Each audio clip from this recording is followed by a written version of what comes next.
Hello friends, welcome to the YouTube channel study record. Friends, आज हम discuss करने वाले हैं मॉडर्न हिस्ट्री के जो ऑब्जेक्टिव क्वेश्चंस की हमारी सीरीज चल रही थी उसका हम पार्ट 13 आज डिस्कस करने वाले हैं, जिसमें हमारा टॉपिक था सामाजिक तथा सांस्कृतिक जागृति।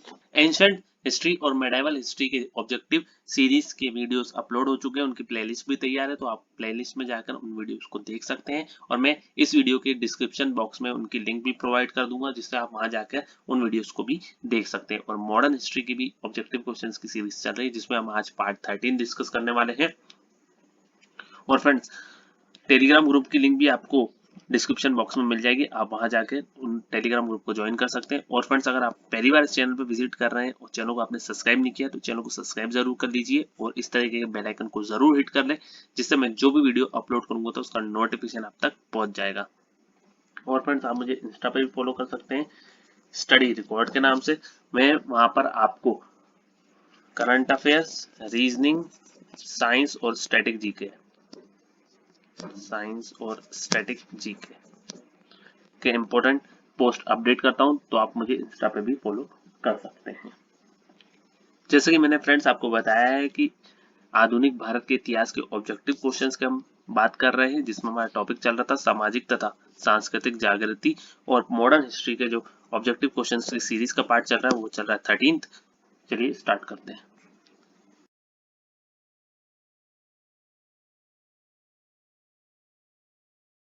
फर्स्ट पॉइंट है हमारे आज के सेशन का, रामकृष्ण मिशन की स्थापना किसने की थी? तो इसकी स्थापना की थी स्वामी विवेकानंद जी ने। कब की थी? 1897 ईस्वी में की थी।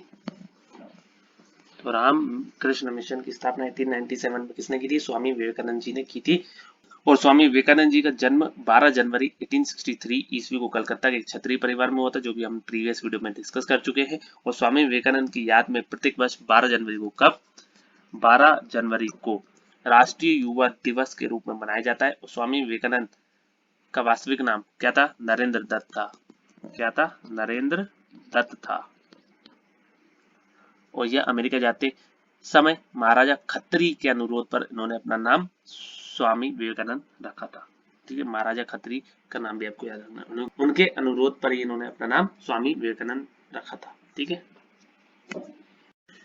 नेक्स्ट क्वेश्चन है, ब्रह्म समाज के संस्थापक कौन थे? तो ब्रह्म समाज के जो संस्थापक थे वो थे राजा Ram Mohan Roy. Option number C का राइट आंसर हो जाएगा, राजा राम मोहन राय इसका राइट आंसर हो जाएगा। तो ब्रह्म समाज के संस्थापक राजा राम मोहन राय थे और इन्होंने ब्रह्म समाज की स्थापना 1828, कब? 1828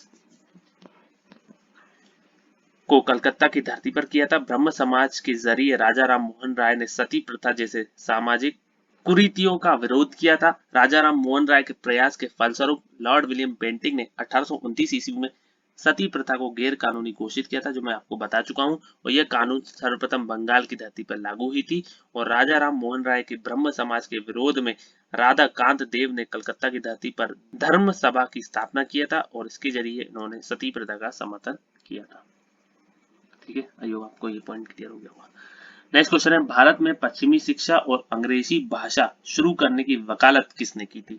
इसका राइट आंसर है राजाराम मोहन राय। ऑप्शन नंबर 20 का राइट आंसर हो जाएगा, राजाराम मोहन राय का राइट आंसर हो जाएगा। तो भारत में पश्चिमी शिक्षा एवं अंग्रेजी भाषा शुरू करने की वकालत राजाराम मोहन राय ने की थी। राजा राम मोहन राय के प्रयास से लॉर्ड विलियम बेंटिक के शासनकाल में मैकाले की सिफारिश पर अंग्रेजी को शिक्षा का माध्यम बनाया गया था और इस प्रकार 1835 ईस्वी में अंग्रेजी को शिक्षा का माध्यम बनाया गया था। ठीक है, तो 1835 भी आपको याद रखना है।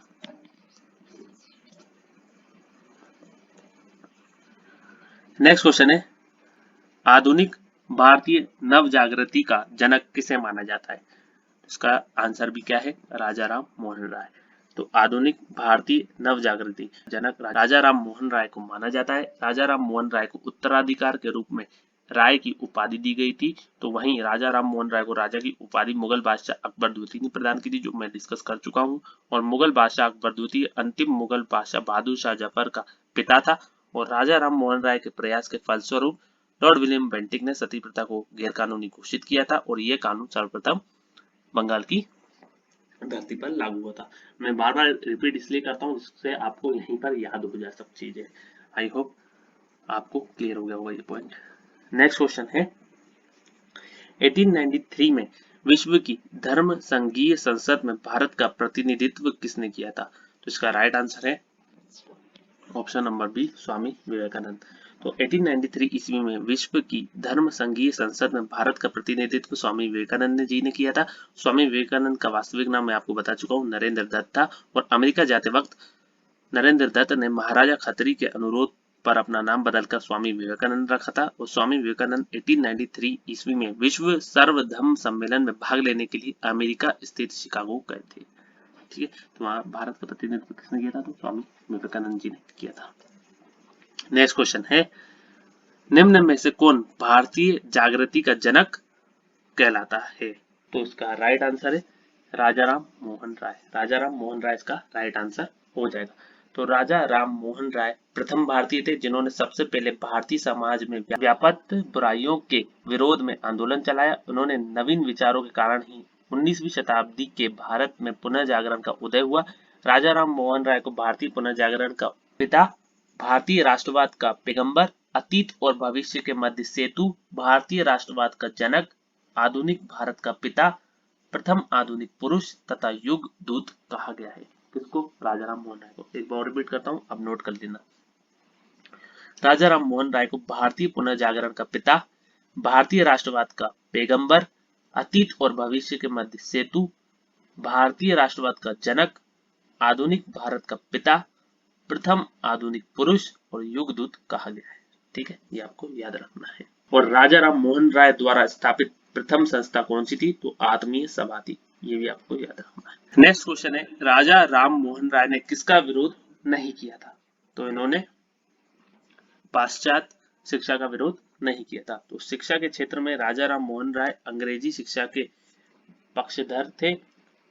उनके अनुसार एक उदारवादी पाश्चात्य शिक्षा ही अज्ञान के अंधकार से हमें निकाल सकती है और भारतीयों को देश के प्रशासन में भाग दिला सकती है। इसी भावना से प्रेरित होकर उन्होंने लॉर्ड एमहर्स्ट का लिखा था कि यदि अंग्रेज संसद की यह इच्छा है कि भारत अंधकार में रहे तो संस्कृत शिक्षा से उत्तम कुछ नहीं हो सकता, परंतु सरकार का उद्देश्य भारतीय लोगों को अच्छा बनाना है। सरकार को एक उदारवादी शिक्षा का प्रसार करना चाहिए जिसमें गणित, सामान्य दर्शन, रसायन शास्त्र, शरीर रचना तथा अन्य लाभदायक विज्ञान आदि सम्मिलित हो और निश्चित धनराशि से विदेशों से कुछ विद्वान भर्ती किए जाएं और यहाँ कॉलेज खोले जाएं। उन्होंने मूर्ति पूजा, बाल विवाह और सती प्रथा जैसी सामाजिक कुरीतियों का विरोध किया था। ठीक है, तो सती प्रथा, बाल विवाह और मूर्ति पूजा का उन्होंने विरोध किया था। और किसका विरोध नहीं किया था? तो पाश्चात्य शिक्षा का। किसने ज्ञान योग, कर्म योग तथा राजयोग नामक पुस्तकें लिखी? तो इसका राइट आंसर है स्वामी विवेकानंद। तो स्वामी विवेकानंद ने ज्ञान योग, कर्म योग तथा राजयोग नामक पुस्तकें लिखी। 1893 ईस्वी में शिकागो गए जहां उन्होंने वर्ल्ड पार्लियामेंट ऑफ रिलीजन विश्व धर्म संसद में अपना सुप्रसिद्ध भाषण दिया जो कि बहुत बार पूछा जाता है। और इन्होंने 1897 ईस्वी में रामकृष्ण मिशन की स्थापना की थी। और इन्होंने 1897 ईस्वी में रामकृष्ण मिशन की स्थापना की थी। ठीक है, नेक्स्ट क्वेश्चन है, किसने शुद्धि आंदोलन का समर्थन किया? तो मैंने आपको बताया है, आर्य समाज ने किया था। स्वामी दयानंद सरस्वती द्वारा 1875 ईस्वी में बंबई में स्थापित आर्य समाज में धर्म परिवर्तित हिंदुओं की हिंदू धर्म में वापसी हेतु शुद्धि आंदोलन का समर्थन किया गया था। नेक्स्ट क्वेश्चन है, देव समाज के संस्थापक कौन थे? तो देव समाज के जो संस्थापक थे वो थे शिव नारायण अग्निहोत्री। तो देव समाज की स्थापना कब हुई थी? 1887 में हुई थी। कब हुई थी? 1887 ईस्वी में देव समाज की स्थापना की गई थी। और इसके संस्थापक कौन थे? तो शिव नारायण अग्निहोत्री थे। और इसकी स्थापना लाहौर में की गई थी। और ब्रह्म समाज के पूर्व अनुयायी थे ये। और इस समाज के उपदेशों को देव शास्त्र नामक एक पुस्तक में संकलित किया गया है। और इसमें प्रभु की सत्ता, आत्मा की अमरता, गुरु की महत्ता और सत्य कार्यों की आवश्यकता पर बल दिया गया है। और 1913 ईस्वी के बाद शिव नारायण अग्निहोत्री द्वारा अपने द्वितीय पुत्र देवानंद को आध्यात्मिक उत्तराधिकारी नियुक्त करने के बाद इस आंदोलन की सार्वजनिक लोकप्रियता समाप्त हो गई थी। एक क्वेश्चन और पूछा जाता है कि सत्य शोधक समाज की स्थापना किसने की थी? तो वो की थी ज्योतिबा फुले ने। ठीक है, तो ये पॉइंट भी आपको याद रखना है। आई होप फ्रेंड्स आप सभी को ये वीडियो पसंद आया होगा। अगर फ्रेंड्स आपको ये वीडियो पसंद आया तो लाइक जरूर करें, शेयर करें अपने फ्रेंड्स के साथ, और स्टडी से रिलेटेड कोई भी व्हाट्सएप ग्रुप हो तो उस ग्रुप में आप इस वीडियो को जरूर शेयर कर दीजिए। और फ्रेंड्स अगर आपने अभी तक चैनल को सब्सक्राइब नहीं किया है तो चैनल को आप सब्सक्राइब जरूर कर लीजिए और इस तरीके के बेल आइकन को जरूर हिट कर दें, जिससे मैं जो भी वीडियो अपलोड करूंगा तो उसका नोटिफिकेशन आप तक पहुंच जाएगा। और फ्रेंड्स आपको वीडियो कैसा लगा ये आप मुझे कमेंट बॉक्स में कमेंट करके बताएंगे। अगर वीडियो अच्छा लगा हो तो आप एक लाइक जरूर कर दीजिए, जिससे मुझे मोटिवेशन मिलता है। Thank you friends for watching, have a nice day, thank you.